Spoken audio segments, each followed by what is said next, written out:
My friends, my brothers and sisters, today I want to speak about something the world often misunderstands. I want to speak about softness, not weakness, not helplessness, not being naive, not allowing people to walk over you.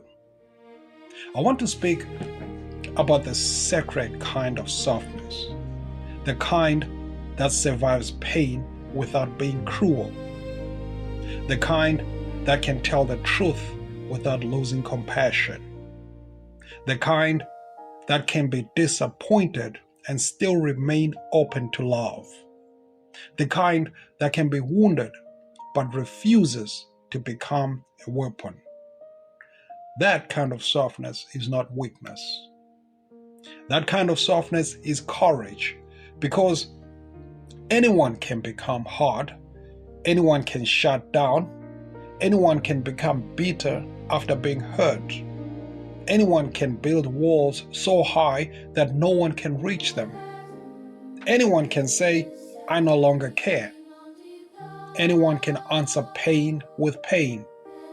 But it takes a different kind of strength to remain human in a world that keeps giving us reasons to become less human. It takes courage to stay soft. And that is the flame I want us to carry today. The courage to stay soft. We live in a world that often rewards hardness. It tells us to protect ourselves by feeling less. It tells us to keep our guard up. It tells us that kindness is foolish, forgiveness is dangerous, gentleness is weakness, and compassion is something people would take advantage of. And yes, we must be wise. Yes, we must have boundaries. Yes, we must learn from pain. Yes, we must not keep handing our hearts to people who have shown us they will not handle them with care. But there is a difference between having boundaries and becoming hard. There is a difference between wisdom and bitterness. There is a difference between protecting your peace and closing your heart. There is a difference between saying, "I will not allow this to harm me anymore," and saying, "I will never love deeply again." The flame calls us to the higher path. The flame teaches us that we can be strong and tender at the same time. We can be wise and compassionate at the same time. We can forgive and still have boundaries. We can love people and still not allow them to destroy us. We can keep soft heart without becoming careless with it. That is sacred maturity. And many of us have had to learn this the hard way. Some of us became hard because life was hard. Some of us became quiet because our voices were ignored. Some of us stopped trusting because trust was broken. Some of us stopped hoping because hope seemed to embarrass us. Some of us stopped showing emotion because the last time we cried, nobody came. Some of us learned to smile while carrying deep pain. Some of us learned to survive by shutting down parts of ourselves that were once alive, open, and tender. And what I want to speak gently to is that place today. The part of you that became hard was only trying to protect you. Do not hate that part of yourself. Do not shame it. At some point, it may have helped you survive. It may have helped you get through a season when you had no other way to cope. It may have helped you endure disappointment, betrayal, grief, rejection, or fear. But What helps us survive one season can sometimes keep us from fully living in the next. A wall can protect you from danger, but if you never open a door, that same wall can become a prison. A hard heart may keep pain out for a while, but it can also keep love out. It can keep joy out. It can keep friendship out. It can keep healing out. It can keep God's gentle voice from reaching the places that need it most. So the question becomes, how do we stay soft without becoming unsafe? How do we remain open without becoming foolish? How do we keep loving without losing ourselves? How do we carry tenderness in a world that can be rough? I believe the answer begins with understanding that softness is not the absence of strength. Softness is strength under the guidance of love. Think of a mother holding a newborn child. Her touch is gentle, but there is a great strength in her. If danger comes near, that same gentleness becomes protection. Her softness is not weakness, it is love with awareness. Think of the rain falling on dry ground. It does not arrive with violence, yet over time, it can restore life. It can soften soil. It can awaken seeds. It can turn barrenness into growth. Think of a kind word spoken at the right moment. It may not sound loud. It may not look dramatic, but it can save someone from despair. It can help a tired soul breathe again. Softness has power. Gentleness has power. Compassion has power. Mercy has power. Patience has power. A heart that refuses to become cruel has power. And this is why the world needs soft-hearted people who are also spiritually awake. Not people who deny evil. Not people who pretend harm does not exist. Not people who avoid hard conversations, but people whose hearts have not been conquered by the very darkness they are trying to resist. Because that is one of the great dangers of pain. Pain can make us resemble what hurt us. If we are not careful, the rejection we suffered can make us reject others. The criticism we endured can make us critical. The abandonment we experience can make us emotionally absent. The anger that wounded us can become the anger we carry. The coldness that broke us can become the coldness we offer the world.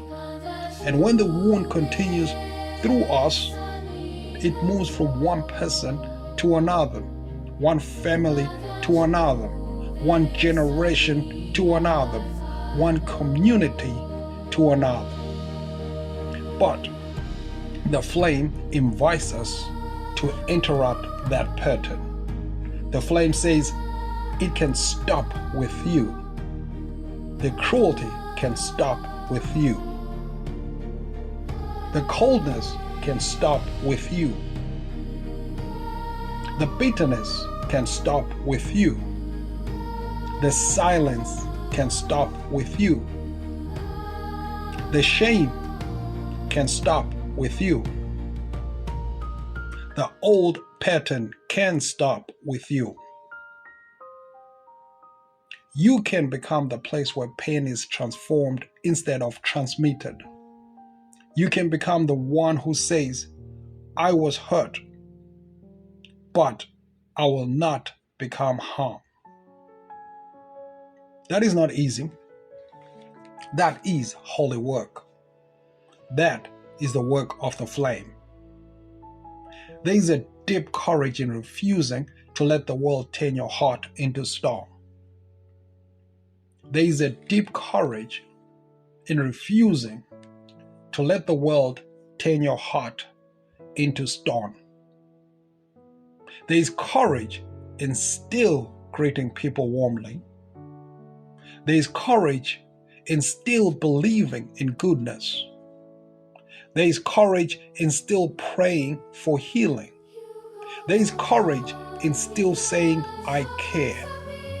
There is courage in still showing up for others, even after others did not show up for you. There is courage in choosing not to mock tenderness. There is courage in letting your children see your compassion. There is courage in letting your family experience your patience. There is courage in looking at a wounded world and not withdrawing your love from it. But let us also be honest. Staying soft does not mean staying available to everything. A soft heart still needs a strong gate. Compassion does not require constant access. Love does not require the absence of boundaries. Forgiveness does not always mean restored closeness. Peace does not require you to remain in places that keep breaking you. Some people confuse softness with permission.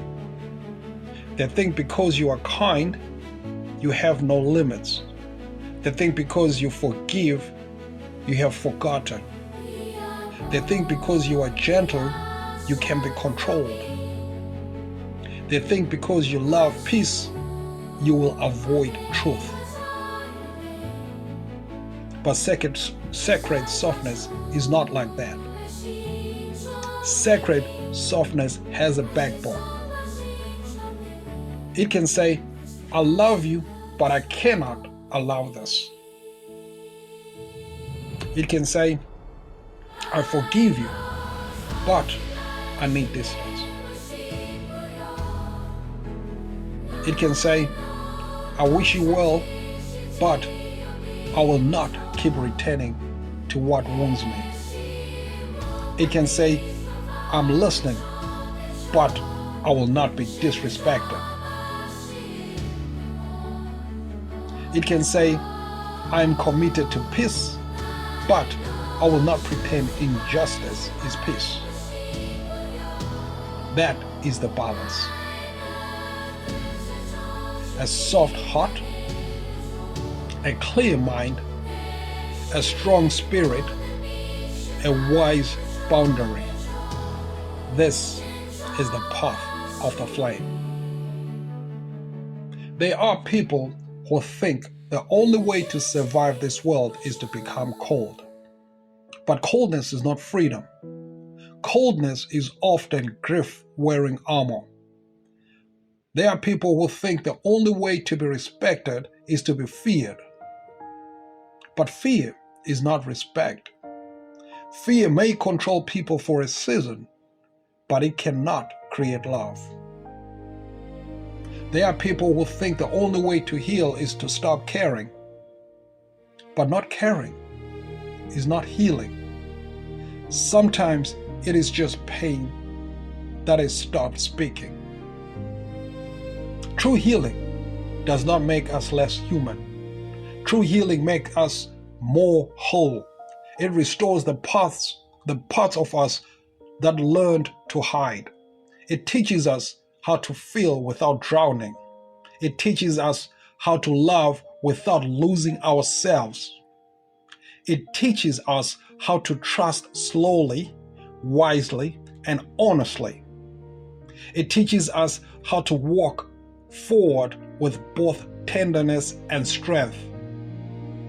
And this matters because every human heart affects the human family.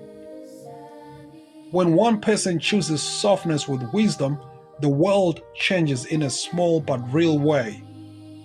A child grows up with less fear. A home becomes less tense. A friendship becomes more honest. A workplace becomes more humane. A community becomes more compassionate. A stranger has one better experience in a hard day. And those things matter. We often underestimate the power of our presence. We think only big actions count. We think only famous voices matter. We think only leaders can shape the world. But every day, each of us is shaping the emotional weather around us.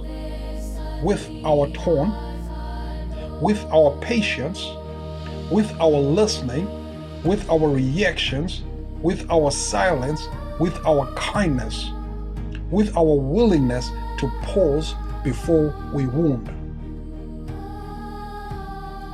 There are people who will remember how you made them feel long after they forget what you said. There are people who will carry one sentence from you for years. There are people who will be strengthened because you were gentle when they expected judgment.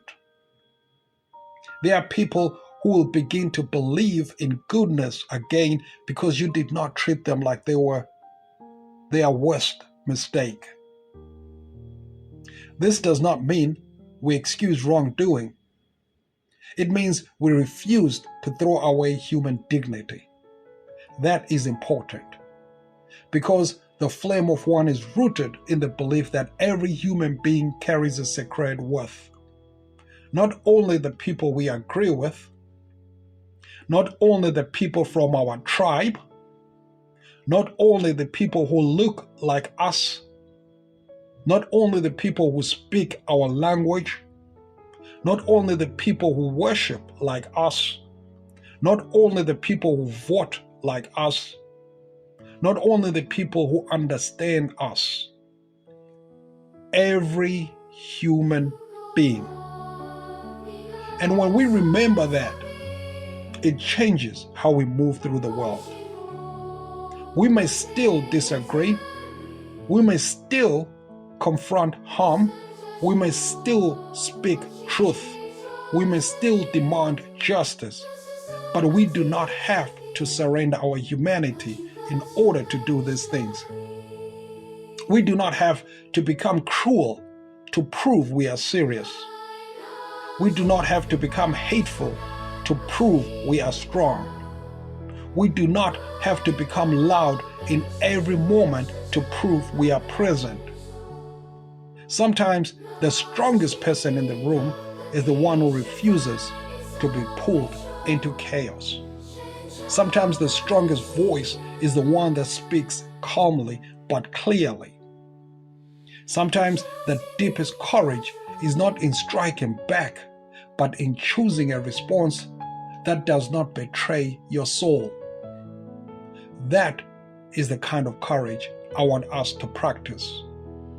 The courage to pause, the courage to feel, the courage to care, the courage to heal, the courage to forgive wisely, the courage to set boundaries without hatred, the courage to remain tender without becoming fragile, the courage to love without being blind, the courage to stay soft in the places where life tried to make us hard. Now, I want to ask you something. Where has life made you hard? Not to shame you, not to accuse you, but to invite healing. Where have you stopped expecting good things? Where have you learned to hide your feelings?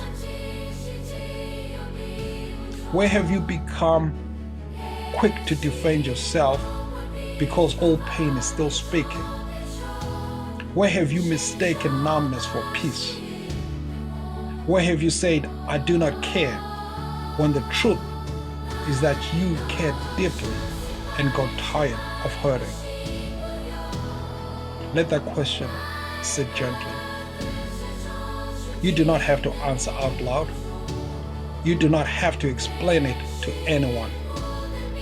But be honest with yourself. Because the places where we have become hard are often the places where we most need the flame. Not the flame of judgment, not the flame of shame, not the flame of healing, the flame that warms what became cold, the flame that gives light to what became hidden, the flame that reminds us that we are still alive inside. And maybe this week, the work is simple. Maybe this week, you begin to soften your words. Maybe this week, you listen without preparing a defense.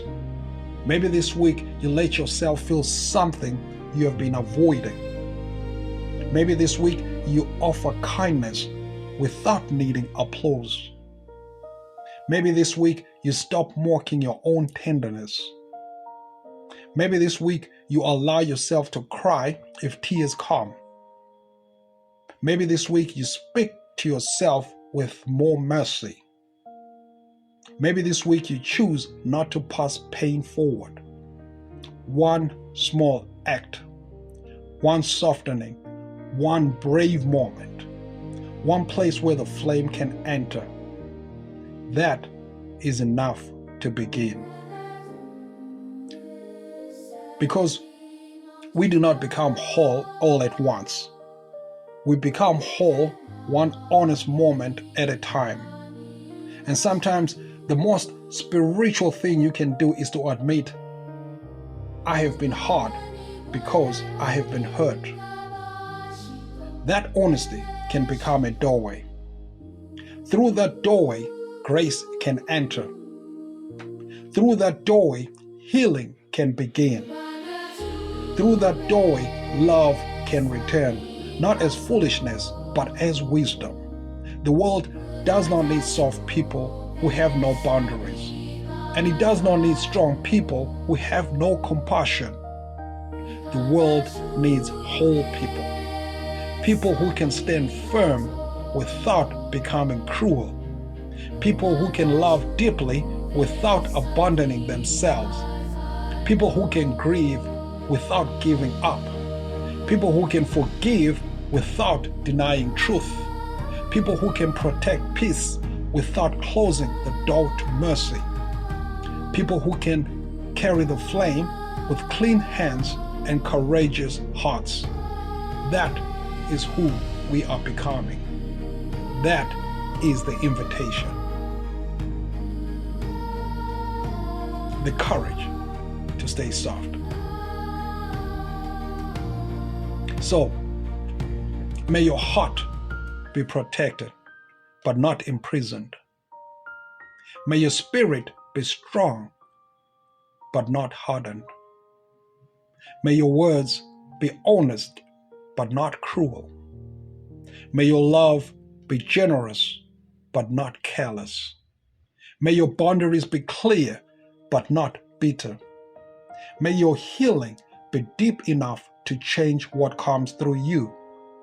May every wound that tried to turn you cold become a place where wisdom grows. May every disappointment that tried to close your heart become a teacher, not a master. May every tear you have hidden be gathered by grace. May every quiet act of kindness remind you that the flame still burns. And when the world tells you to become hard, may the one flame rise within you and say, no, I will become wise, I will become strong, I will become clear, I will become brave, but I will not become cruel. I will not let pain steal my tenderness. I will not let disappointment bury my compassion. I will not let fear close the door of my heart. I will stay soft where love must enter. I will stay strong where truth must stand. I will stay awake where healing is needed. And I will carry the flame not as a weapon, but as a light. My friends, this is sacred courage. This is holy strength. This is how we heal the human family. One heart at a time, one choice at a time, one softened place at a time. May we become people who can still feel, people who can still care, people who can still love, people who can still hold the wounded without becoming wounded in the same way, people who can still believe that goodness is worth protecting. And wherever we go this week, may someone experience mercy because we refused to become hard. May someone feel sin because we refused to look away. May someone feel safe because we carry strength with gentleness. May someone remember love because we allowed the flame to remain alive in us. The world may be rough, the road may be long, the wounds may be real, but the flame is still burning. And with courage, wisdom, and grace, we can stay soft without being broken. We can stay loving without being lost. We can stay human without apology. Amen.